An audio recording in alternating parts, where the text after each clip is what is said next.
بسم الله، السلام عليكم الخوت. مع حصيلة الأسبوع. اليوم الحد وما كاين حد، كاين غير التعارجي معنا اليوم.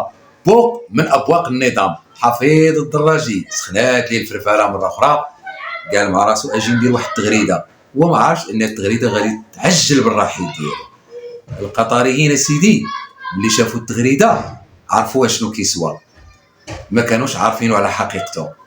كيطالبوا حاليا بالترحيل ديالو ويوقفوه من إدارة بين سبور، وخاصة من التعليق، لأنه ما كيستاهلش يكون في دولة احتضنته وفتحت ليه الباب ديالها واكل شارب مبرع، وفي التالي تقول لهم يجب دعم إيران على العدو. يعني بحال كتقول نساهموا في داكشي اللي كدير إيران ضد قطر. ها هي كتصلح في قطر بالصواريخ تنزل الليل ونهار، وانت كتحرض فيهم كتقول لهم تعالوا نعاونوا إيران على قطر. إذا جبتي الربحة معاهم بصحتك. راه الشرفة إلا دعوا عليك والله لا دازت لك بخير، ويا ربي فعلا يطيروك، لأنه فعلا أنت لئيم. إذا أكرمت الكريم ملكته، وإذا أكرمت اللئيم تمرده. ها هو تمرد عليكم.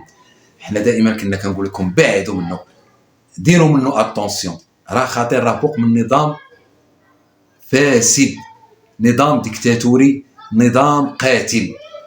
وكنتو دائما كتحاربوا جواد باده وحبا فيه ضد فينا احنا.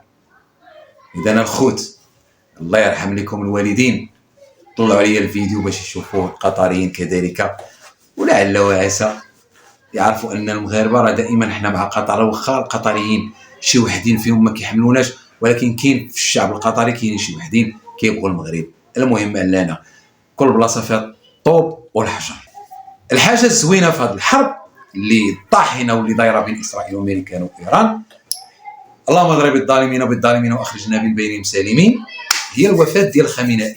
الله، احسن حصيله واحسن خبر سمعته، لانه هو قتل ملايين ديال المسلمين السنه في العراق، في سوريا، في اليمن، وكذلك خرج على لبنان. لا ولا حزب الله. هذا من الاخبار السعيده اللي سمعتها. يقولوا اللي بغيت تقولوا، يقولوا كيتشفى، يقولوا فرحان. المهم انا فرحان الصراحه، لانه هذوك اللي ماتوا سنيين خوتي ما كرهتش لهم للاسف. كاين طاغيه كان كيقتل فيهم، ولكن الله سبحانه وتعالى بقدرته قادر، اللي هو الله عز وجل هو انتقم منه شر انتقام. اذا اخواني الكرام غتشوفوا معايا كذلك فرحه الدول العربيه من بعد ما اتصل محمد السادس الله ينصره برئيس دولة الإمارات الشقيقة، وكاع الدول فرحانين لأن الملك ديالنا كيأزرهم في هذه المحنة. شوفوا معايا الفيديوهات الخوت، وإلى اللقاء في موضوع آخر، والسلام عليكم ورحمة الله وبركاته. تلقى صاحب السمو الشيخ محمد بن زايد آل نهيان رئيس دولة الإمارات العربية المتحدة اتصالا هاتفيا من أخيه جلالة الملك محمد السادس ملك المملكة المغربية الشقيقة، أعرب خلالها جلالة الملك عن إدانة المغرب الشديدة للاعتداءات الصاروخية الإيرانية السافرة على أراضي دولة الإمارات العربية المتحدة وبعض الدول الشقيقة، ووصفها بأنها انتهاك صارخ للسيادة وتصعيد خطير يهدد الاستقرار في المنطقة ومخالف للقانون الدولي وميثاق الأمم المتحدة. وأكد تضامن المغرب التام مع دولة الإمارات في كل الإجراءات المشروعة لحماية أمنها وسكانها. شكرا جلالة الملك محمد السادس، وشكرا للشعب المغربي الأصيل على هذا الموقف الأخوي النبيل والداعم، والذي يعكس عمق الروابط التاريخية والتضامن الراسخ بين البلدين والشعبين الشقيقين. شكرا من القلب. صاحب الجلالة الملك محمد السادس يتصل بأخيه سيدي صاحب السمو الشيخ محمد بن زايد ويدين الهجوم الغاشم الإيراني على دولة الإمارات العربية المتحدة، وتحدث وقال إن المغرب مع دولة الإمارات، وإن المغرب تدعم دولة الإمارات العربية المتحدة في أمنها واستقرار. هنا الأخوة وهنا الوفاء، وديما مغرب وديما الإمارات. ضروري تسمع المقطع كامل للأخير. ليش أدافع عن الشعب المغربي وليش أحب الشعب المغربي؟ واليوم زاد دفاعي عن الشعب المغربي، اليوم أكثر من أمس وبكرة أكثر من اليوم. ليش وشنو السبب؟ شفت الأوضاع حاليا اللي موجودة في دول الخليج. أول شيء اللهم احفظ الخليج واحفظ الشعب الخليجي واحفظ أمراءنا واحفظ ملوكنا يا رب يا كريم. اليوم التليفونات اللي جتني من المغرب ومن الشعب المغربي والناس خاصة فيني اللي يعرض بيته يقول تعال انت وعائلتك وتعال اسكن في المغرب على ما تهدى الاوضاع عندكم.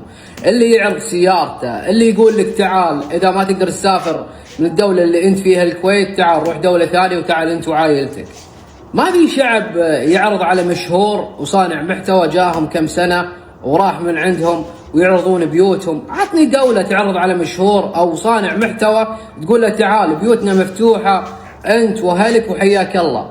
عشان كذي أنا حبيت الشعب المغربي ودافع عن الشعب المغربي وأعشق شيء اسمه الشعب المغربي. اليوم زاد أكثر من أمس وبكرة أكثر من اليوم. هذا هو الشعب المغربي. أنا برا المغرب ماني داخل المغرب وتطمنون علي ويدقون علي تعال أنت وعائلتك.